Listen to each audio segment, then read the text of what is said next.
오늘 우리들에게 주시는 하나님의 말씀은 사무엘하 23장 8절로 17절입니다. 구약성경 504면쯤에 있습니다. 사무엘하 23장 8절로 17절. 다 찾으셨으면 우리 한 절씩 교독하시고 17절은 함께 읽겠습니다. 제가 먼저 읽습니다. 다윗의 용사들의 이름은 이러하니라. 다그몬 사람 요셉 바세밧이라고도 하고 에센 사람 아디노라고도 하는 자는 군 지휘관의 두목이라. 그가 단번에 800명을 쳐 죽였더라. 그 다음은 아호와 사람 도대의 아들 엘르아살이니 다윗과 함께한 세 용사 중에 한 사람이라. 블레셋 사람들이 싸우려고 거기에 모임에 이스라엘 사람들이 물러간지라. 세 용사가 싸움을 도두고 그가 나가서 손이 피곤하여 그의 손이 칼에 붓기까지 블레셋 사람을 치니라. 그날에 여호와께서 크게 이기게 하셨으므로 백성들은 돌아와 그의 뒤를 따라가며 노략할 뿐이었더라. 그 다음은 하랄 사람 아게의 아들 삼마라. 블레셋 사람들이 사기가 올라 거기 녹두나무가 가득한 한쪽 밭에 모임에 백성들은 블레셋 사람들 앞에서 도망하되 그는 그 밭 가운데 서서 막아 블레셋 사람들을 친지라. 여호와께서 큰 구원을 이루시니라. 또 30두목 중 세 사람이 곡식 뺄 때에 아둘람 굴에 내려가 다윗에게 나아갔는데 때에 블레셋 사람의 한 무리가 르바임 골짜기에 진쳤더라. 그때 다윗은 산성에 있고 그때 블레셋 사람의 요새는 베들레헴에 있는지라.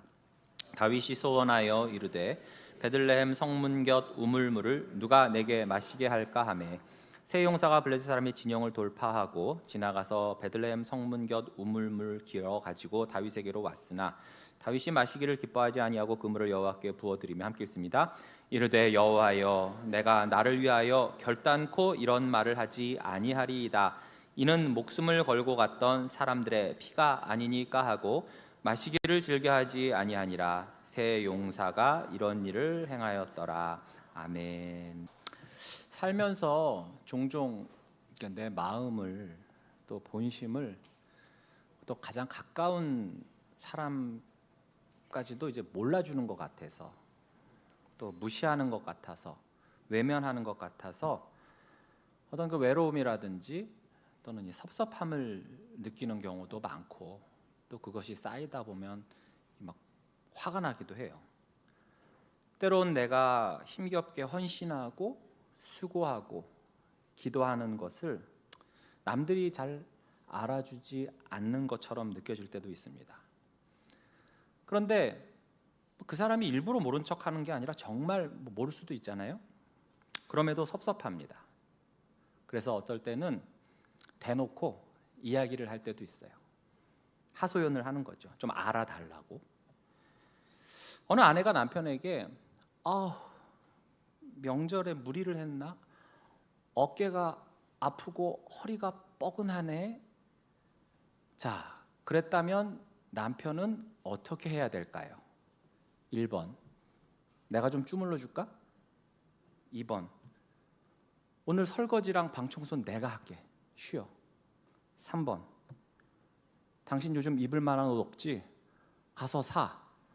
카드를 준다. 자, 1번, 2번, 3번 중에 어떤 게 제일 베스트 답일까요?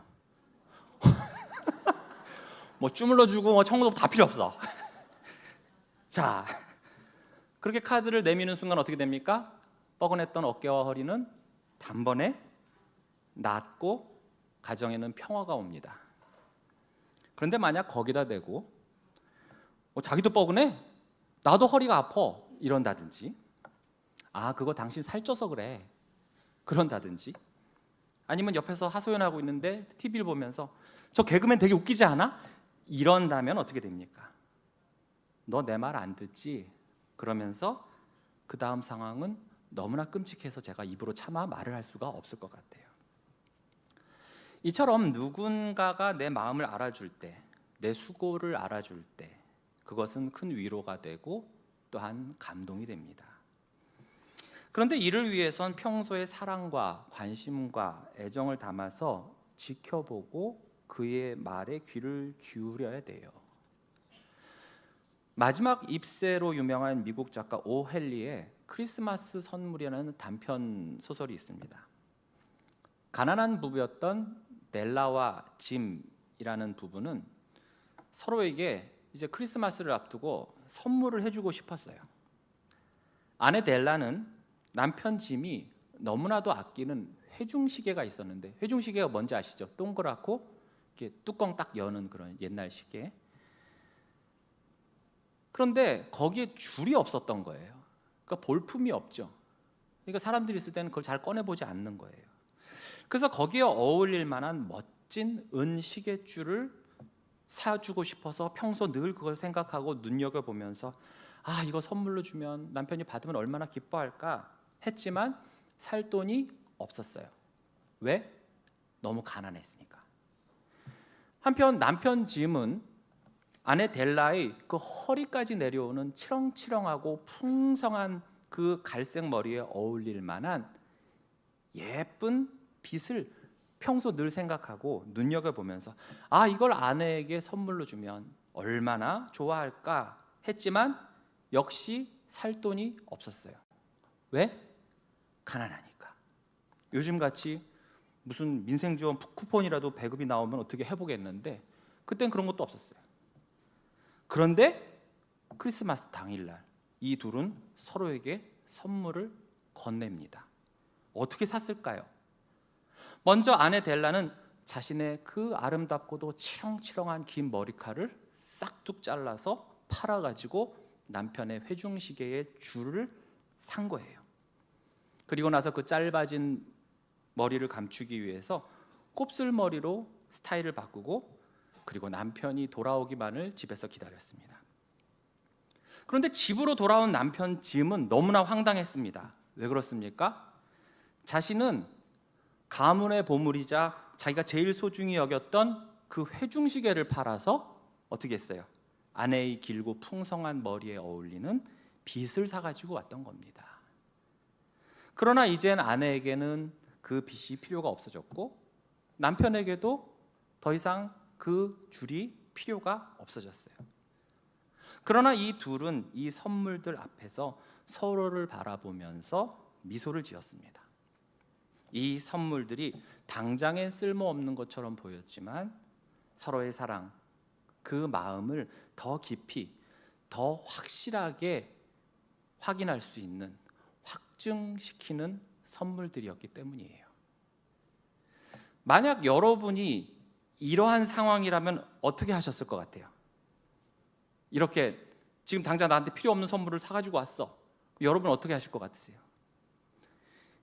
야, 영수증 어디 있어? 당장 환불해와. 좀 미리 얘기나 좀 하고 사오든가 하지. 막 감동이 확 깨져요. 동심이 파괴돼요. 오헬리는 이 이야기의 마무리를 이렇게 합니다. 주는 자와 받는 자 가운데 이들이야말로 가장 지혜로운 자들입니다. 그들은 참된 동방박사입니다. 라고 말이죠. 오늘 본문 사무엘하 23장 8절에서 17절에 나오는 무명의 세 용사의 이야기와도 비슷해요.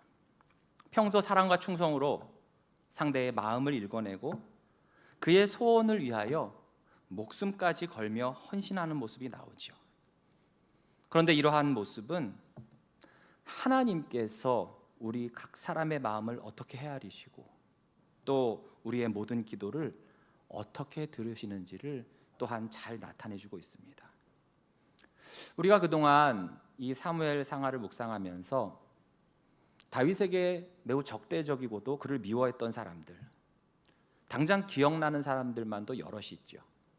대표적으로 사울이 있었고요. 또 그의 혈육들, 그의 형들, 아버지 이새조차도 이 다윗을 하찮게 여기고 무시하고 신뢰하지 않았어요. 아내 미갈도 남편을 비웃었죠. 남편 알기를 아주 개똥같이 여겼어요. 그 밖에도 도액, 시므이 같은 사울의 신하들, 왼수 같은 자식들, 이 암논, 압살롬, 한때 다윗의 신하였던 아히도벨, 시바, 세바, 그리고 어떨 때 보면 같은 편인 것 같다가도 계속 속썩이는 관계였던 요압 장군까지 참으로 다양합니다.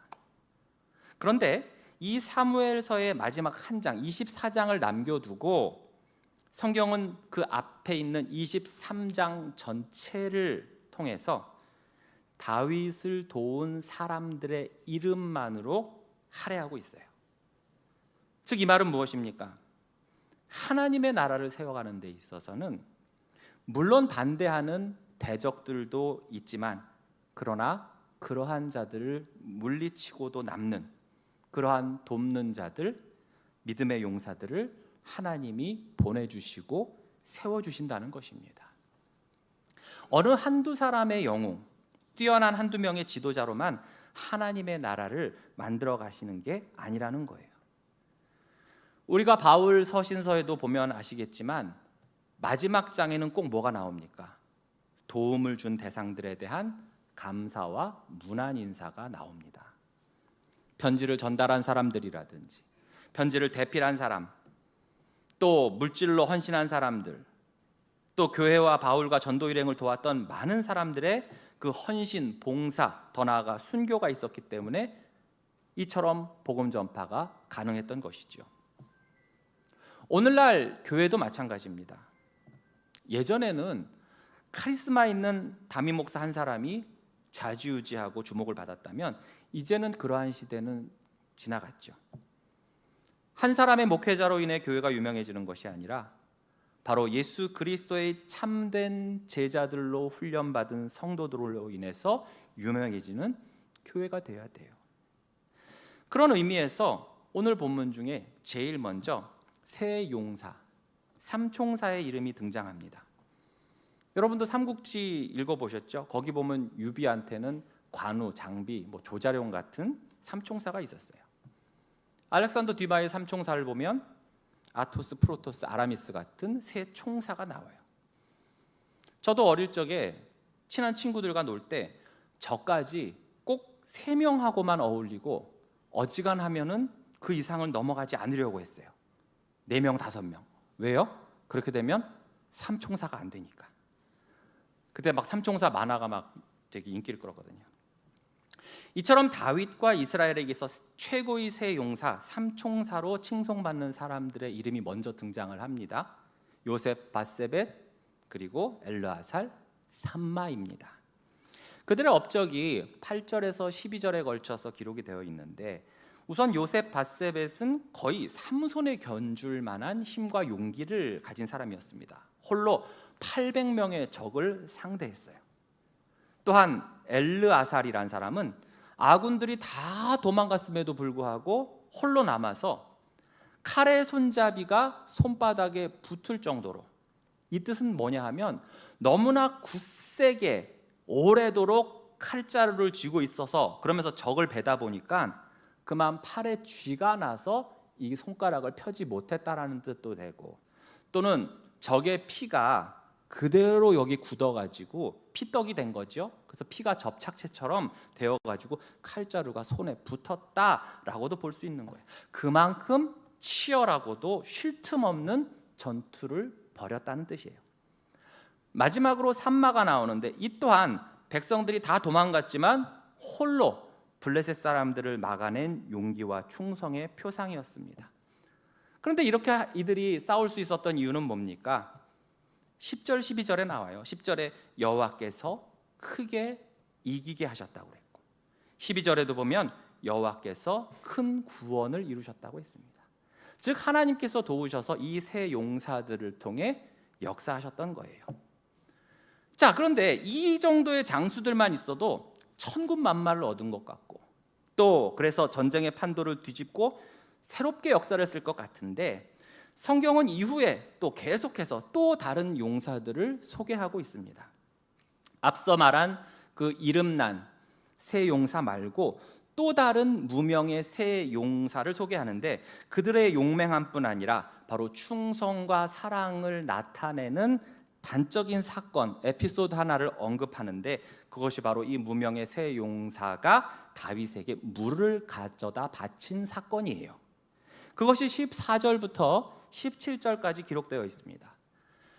그런데 이 14절, 이 본문의 시간적 배경을 다윗이 왕이 된 후에 일어난 일이 아니라 바로 사울에게 쫓겨서 도망 다닐 때라고 주석가들은 말을 해요. 여러분, 이게 무슨 말이냐 하면은 다윗에게 그 당시 아무런 소망이 없어 보이던 때라는 거예요. 사울왕 눈밖에 나서 도망이나 다니던 다윗, 그러한 사람에게 뭘 바랄 게 있겠습니까? 한마디로 낭인 같은 인생인데, 그렇지 않습니까? 만약에 다윗이 왕위에, 권좌에 있었다면 그땐 얘기가 달라지죠. 예를 들어서 다윗이 왕으로 전투에 나갔다든지, 혹은 왕으로서 압살롬에게 쫓긴다든지, 이때는 다윗에게 목숨을 걸고 물을 가져다 주는 충성스러운 행동을 한다 하더라도 이건 뭘 바래요? 상을 바란다든지 또는 훗날을 기대하고 이러한 행동을 한 것으로 볼 수도 있는데, 다윗이 사울에 의해 도망 다닐 때는 뭐라고요? 왕도 아니에요. 그저 버림받은 일개 장군일 뿐이고, 사울에게 완전히 찍혀서 오늘 죽을지 내일 죽을지도 모르는 그런 사람이란 말이죠. 이런 사람에게 자신의 목숨을 걸고 충성한다는 것이 쉽지만은 않습니다.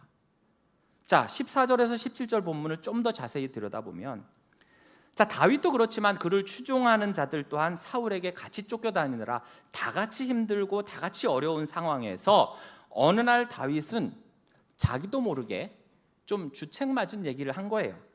아, 고향 땅 베들레헴 성문 곁에 있던, 내가 어릴 적부터 마셔왔던 그 시원한 우물물 좀 마셔봤으면 소원이 없겠네. 여러분, 이건 다윗의 속마음을 추측해서 쓴 게 아니에요. 실제로 그가 입 밖에 낸 얘기예요. 여러분, 사람이 너무나 간절한 바람이 있다든지 그런 생각이 쌓이다 보면 어떻게 해요? 엉겹결에 자기도 모르게 입 밖으로 이렇게 나오게 되죠. 예전에 제가 회사 다닐 때 차장이었나 과장이었나, 그 양반이 평소 일을 지시하는데 좀 답답해요. 그리고 좀 비효율적으로 일을 시켜요.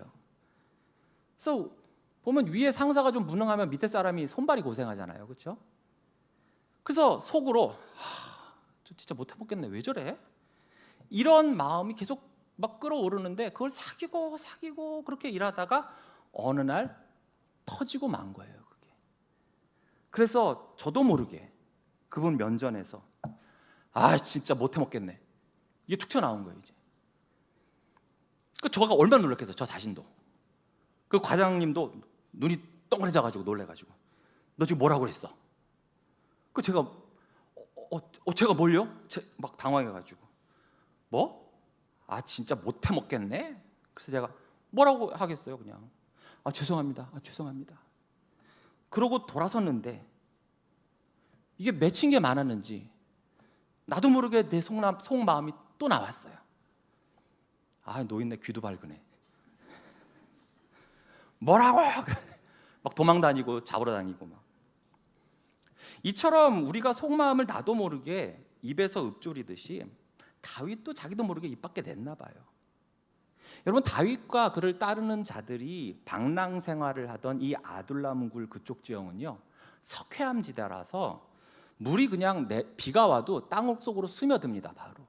그리고 있다 하더라도, 물이 좀 모였다 하더라도 수질이 매우 탁해요. 고향을 오래도록 떠나서 느끼는 그 향수, 즉 정서적인 목마름과 동시에 실제 육신의 목마름이 겹치면서 다윗은 계속해서 고향에 그 시원한 우물물 먹고 싶다 중얼거렸나 봐요. 본문에 소원하여라는 이 단어는 이전 성경에서는 사모하여라고 했습니다. 어느 정도 생각했는지 아시겠죠? 그리고 이 동사는 계속형이에요. 특히 누가 내게 마시게 할까, 이 부분은 미완료 시제로 되어 있습니다. 한마디로 한두 번 이런 말을 한 게 아니라는 거예요. 계속 반복해서 물 먹고 싶다, 물 먹고 싶다. 누가 보면 들으라는 듯이 하는 것 같아요. 예전에 TV 광고에서 한 할아버지가 서울에 사는 아들에게 이런 영상 편지를 보내는 장면이 있었습니다. 옆집 김영감 보청기 했는데 너무 부럽더라. 이 보청기 사달라는 건 아니니까 걱정 말고 네 몸이나 건강히 잘 있거라. 여러분, 이게 보통 아들이라면, 정상적인 아들이라면 이 말을 듣고 그래? 사달라는 게 아니라고? 그럼 안 사드려도 되겠네. 여러분, 이렇게 하겠습니까? 아니죠. 어떻게 합니까?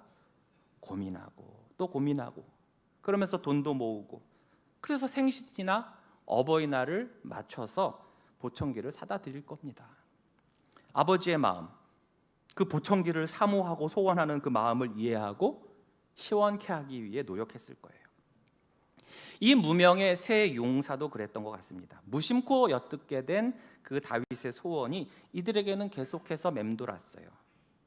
우리의 대장인 다윗이 그렇게 소원하시니 그 물을 마시고 싶다고 하시니 가자. 그런데 문제가 있습니다. 여러분, 이 물은 동네 편의점에서 돈 주고 돈만 내면 살 수 있는 제주 삼다수가 아니에요. 거리상으로 봤을 때는 약 한 20km를 가야 되고요. 16절에서 보듯이 블레셋이 그 주변을 점령하고 있었기 때문에 그 진영을 돌파해서 그것을 통과해야만 갈 수 있는 곳이에요. 돌파한다는 게 뭡니까? 우리가 그냥 길 산책할 때 이렇게 뒷짐 주고 가는 정도입니까? 아니죠. 적이 나타나면 죽이고 절벽에서도 뛰어내려야 되고 목숨을 걸어야 되는 게 돌파예요. 그럼 그렇게 가서 물을 어떻게 떠서 가죽 부대에 담았다 칩시다. 그럼 그 다음에 어떻게 해야 됩니까? 갔던 길 다시 돌아와야 돼요. 복귀해야 돼요. 그렇다면 또 어떻게 됩니까? 한 번 더 그 적진을 돌파해야 돼요. 여러분, 적장의 목을 따온다든지 어떤 무슨 적의 암호문이나 특급 작전 내용을 가져오는 것도 아니고 그저 대장 먹고 싶다고 그 물 한 주머니 가져오기 위해서 그들은 이러한 노력을 했어요. 애를 썼어요. 그 물 한 주머니를 위해서 한 명도 아니고 3명이 목숨을 건 거예요. 자신들이 섬기는 주군의 기쁨을 위해서 말이죠. 어쩌면 참 무모하기 이를 데 없는 이들의 행동을 여러분은 어떻게 보십니까? 만약 다윗이 통일왕국의 왕으로 있었을 때였다면 분명히 어떤 상을 바라고 했을지도 몰라요. 그러나 당시의 다윗의 상황은 정말 소망이 없었어요. 상을 바랄 것도 없었습니다. 언제 이 방랑이 끝날지도 모르고 저러다 갑자기 사울에게 잡혀 죽을 수도 있어요. 그렇다면 이 말은 뭡니까? 저들의 행동은 정말 순수한 의도에서 나온 것임에 분명한 것입니다. 다윗을 순순히 사랑했고 그래서 충성을 바쳤어요. 그들이 신앙적으로 본다면 하나님이 바로 저 다윗 편이시구나. 그것에 대해서 그들은 믿음의 눈으로 본 거예요. 자, 이러한 부하들의 충성된 행동에 다윗은 비로소 깨닫게 됩니다. 내 위치에서 별 생각 없이 뱉었던 말, 나도 모르게 읊조린 이 말 한마디에도 저들은 목숨을 거는구나. 이에 다윗은 결심을 합니다. 17절에 이르되 여호와여, 내가 나를 위하여 결단코 이런 말을 하지 아니하리이다. 이는 목숨을 걸고 갔던 사람들의 피가 아니니까 하고 마시기를 즐겨하지 아니하니라. 새 용사가 이런 일을 행하였더라. 하나님, 앞으로 저는 절대 제 자신을 위해서 아랫사람들에게 이러한 일을 시키지 않겠습니다. 저 물주머니에 있는 것은 그냥 물이 아닙니다. 바로 저 새 용사의 피요, 저들의 목숨입니다 하면서 다윗은 그 물을 자신이 하나도 안 마시고 하나님께 부어 바칩니다. 다윗이 처한 상황에선 어떠한 그 수량의 재물이나 황소의 재물보다 더 소중한 그 물, 목숨과 맞바꾼 가장 귀한 것을 바로 하나님께 부어 바친 것이고, 이것은 곧 다윗 자신의 생명과 그 새 용사의 생명을 하나님께 온전히 맡기겠다는 믿음의 결단이기도 한 거예요. 자, 이러한 다윗의 행동에 새 용사가 화를 냈을까요? 아니, 기껏 목숨 걸고 떠왔더니 저걸 그냥 부어버리나? 차라리 날 주지? 이랬을까요? 그렇지 않았을 겁니다. 자신들이 순수하게 사랑했던 그 다윗, 아무 사심 없이 충성을 바쳤던 다윗이 이제 그 소중한 물을 누구에게 바치고 있습니까? 하나님께 바치더라는 거예요. 하나님을 향한 이 다윗의 경외함, 그리고 다시는 자신의 유익을 위해 백성들을 부리지 않겠다는 진정한 그 지도자의 모습이 다윗과 용사들을 하나가 되게 만들었고, 이 용사들도 하나님과 다윗에게 더욱 충성된 자로 새롭게 된 계기가 된 것입니다. 오늘 본문을 통해서 우리는 3가지를 정리할 수 있어요. 첫 번째로, 진정으로 하나님을 찾는 자, 하나님을 경외하는 자를 하나님은 홀로 내버려 두시지 않는다는 것입니다. 오직 하나님만을 바라보고 의지하던 다윗에게 하나님께서는 이 아둘람의 피폐한 상황에서도 이후에 왕조를 세운 후에도 많은 믿음의 용사들을 붙여주셔서 돕게 하심으로써 모두가 함께 하나님의 나라를 세워가도록 하셨습니다. 우리들도 진정으로 하나님을 경외하며 그분을 의지하고 매달릴 때 우리 하나님께서는 예비하신 믿음의 동역자들을 붙여주시고 세워주시며 보내주실 줄로 믿습니다. 결코 우리를 홀로 외롭게 하지 않으실 겁니다. 성령 하나님께서 도우시고 또한 믿음의 동역자를 보내 도우십니다. 두 번째로 하나님을 향한 순수한 충성과 헌신을 우리는 바쳐야 됩니다.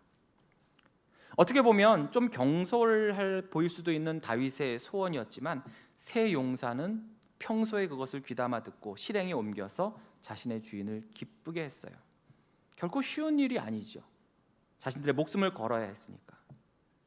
자, 그렇다면 우리는 어떠합니까? 신실하신 하나님, 자기 아들을 죽이시기까지 우리에게 모든 것을 주시며 사랑하여 구원하신 하나님의 말씀을 평소에 우리는 얼마나 관심을 갖고 귀담아 듣고 실행하는 충성을 보이고 있습니까? 어떻게 하면 하나님의 마음을 시원케 할까라는 거룩한 고민과 부담을 과연 우리는 얼마나 하고 있을까요? 어느 때는 당장의 눈앞에 보이는 대가의 유무에 따라 우리의 충성과 헌신이 들쭉날쭉해질 때가 얼마나 많습니까? 순수하기보다는 불순할 때도 많은 것 같아요. 이거 들어주면 내가 해드릴게. 이거 안 들어주시면 저도 더 이상 순종하거나 예배할 수가 없어요. 이러진 않습니까? 이 무명의 새 용사 같은 그러한 순전한 헌신과 충성을 하나님께 드릴 수 있는 성도 되게 하옵소서 결단하고 기도하시기 바랍니다. 세 번째로 우리 하나님은 우리의 기도를 절대 외면하거나 무시하거나 놓치지 않으신다는 것입니다. 오헬리의 그 크리스마스 선물 속의 부부는 평소에도 서로의 마음을 읽었고 관심을 가졌고 늘 서로에게 집중하면서 경청하고 상대를 위해서 가장 귀한 것을 내어주었습니다. 무명의 새 용사는 다윗의 그 무심한 듯한 말 한마디를 듣고서도 목숨을 걸었어요. 이처럼 가난한 부부도 서로의 마음, 상대의 바람에 귀를 기울이고 무명의 새 용사도 다윗이 한 말을 절대 놓치지 않았는데 하물며 우리를 그 누구보다 사랑하시는 하나님께서 우리의 기도를, 우리의 필요를 무시하거나 외면하거나 놓치실 리가 없습니다. 우리의 마음과 헌신과 수고와 눈물과 그리고 기도와 소망과 바람 그 어느 것 하나 소홀히 여기실 리가 없습니다. 사람은 그럴 수 있을지라도 우리 하나님은 절대 그렇지 않으십니다. 시편 34편 15절에 여호와의 눈은 의인을 향하시고 그의 귀는 그들의 부르짖음에 기울이시는도다 라고 말씀하셨고, 이사야 65장 24절에도 그들이 부르기 전에 내가 응답하겠고 그들이 말을 마치기 전에 내가 들을 것이라 라고 약속하셨습니다. 하나님은 큰 소리로 드리는 기도뿐 아니라 골방에서 광야같이 한적한 곳 에레보스 같은 곳에서 부르짖는 우리의 한숨, 눈물, 때론 침묵 속의 그 기도까지도 다 들으십니다.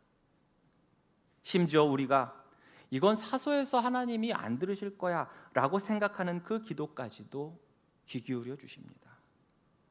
그래서 새 용사가 목숨을 걸고 다윗에게 가장 절실했던 사모했던 그 물을 가져왔듯이 하나님께서는 우리를 위해 우리에게 가장 필요한 구원과 영생을 주시기 위해 예수 그리스도를 보내셨고 그분은 순종하여 하늘 보좌를 버리시고 이 땅에 오셨습니다. 우리는 그것을 얻을 만한, 받을 만한, 더 나아가 요청할 만한 자격도 없었지만 예수님은 친히 십자가에서 그 생명을 내어주셨어요. 로마서 5장 8절에 우리가 아직 죄인 되었을 때 그리스도께서 우리를 위하여 죽으심으로 하나님께서 우리에 대한 자기 사랑을 확증하셨느니라. 아멘. 확증이 뭡니까? 확인을 하되 증거까지 남겨주는 거예요. 확실하게 증거하는 거예요. 나 너희를 사랑해, 알지? 너희를 사랑해. 이런 게 아니라 독생자 예수 그리스도를 보내주시고, 이 땅에 보내주시고, 죽게 하시고 부활시키시고, 그 모든 것을 하나님께서 우리에게 보여주면서 봤지? 내가 사랑하는 거 봤지? 이게 확증이에요. 이처럼 자기 아들을 아끼지 않는 분이 우리를 위해서 무엇을 아끼시겠으며 우리의 기도를 과연 외면하시겠습니까? 로마서 8장 32절에 자기 아들을 아끼지 아니하시고 우리 모든 사람을 위하여 내주시니가 어찌 그 아들과 함께 모든 것을 우리에게 주시지 아니하겠느냐. 그러므로 우리는 나의 기도를 하나님이 반드시 들으신다는 확신을 가지고 기도해야 할 줄로 믿습니다. 나의 필요를 채우시는 그 하나님을 의지합시다. 다윗의 새 용사는 왕의 소원을 놓치지 않았어요.